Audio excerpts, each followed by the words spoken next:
ফের ভাসবে বাংলা। জোড়া ঘূর্ণাবর্তের দাপটে ঝেপে নামবে বৃষ্টি। কোথায় কবে ঘনাবে দুর্যোগের ঘন ঘটা? বাড়ি থেকে বেরোনোর আগে জেনে নিন। সবে খটখটে রোদ উঠেছিল, কিন্তু এরই মধ্যে জোড়া ঘূর্ণাবর্ত আর তার জেরে নিম্নচাপের পূর্বাভাস দিল হাওয়া অফিস।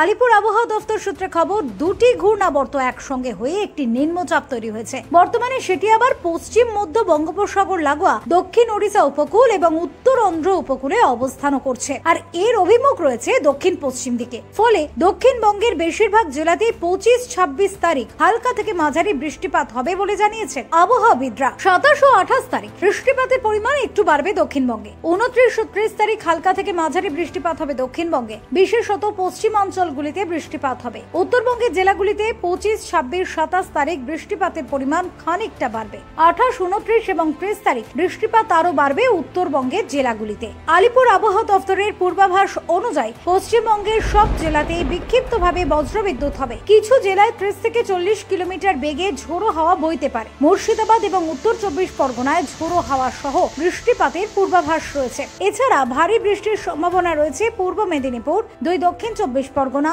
দার্জিলিং, কালিম্পং, 2 বর্ধমান, বীরভূম, নদিয়া, মুর্শিদাবাদ, হুগলি, জলপাইগুড়ি এবং আলিপুরদুয়ারে। তবে কলকাতায় ভারী বৃষ্টির সম্ভাবনা নেই, বরং 4 থেকে 5 দিন বিক্ষিপ্ত হালকা বৃষ্টি হওয়ার সম্ভাবনা রয়েছে। 26 তারিখ উত্তরবঙ্গের দার্জিলিং, কালিম্পং, জলপাইগুড়ি, আলিপুরদুয়ারে ভারী থেকে অতি ভারী বৃষ্টি হওয়ার পূর্বাভাস রয়েছে। কোচবিহার এবং উত্তর দিনাজপুরে রয়েছে ভারী বৃষ্টিপাত হওয়ার সম্ভাবনা। দক্ষিণবঙ্গের পুরুলিয়া, পশ্চিম মেদিনীপুর এবং ঝাড়গ্রামে বিক্ষিপ্তভাবে ভারী বৃষ্টির সম্ভাবনা রয়েছে। পাশাপাশি পশ্চিমের সবকটি জেলা এবং উপকূলের জেলাগুলিতেও ঝড় বৃষ্টি জারি থাকবে, এমনটাই জানিয়েছে হাওয়া দপ্তর। Bureau report, talk to time.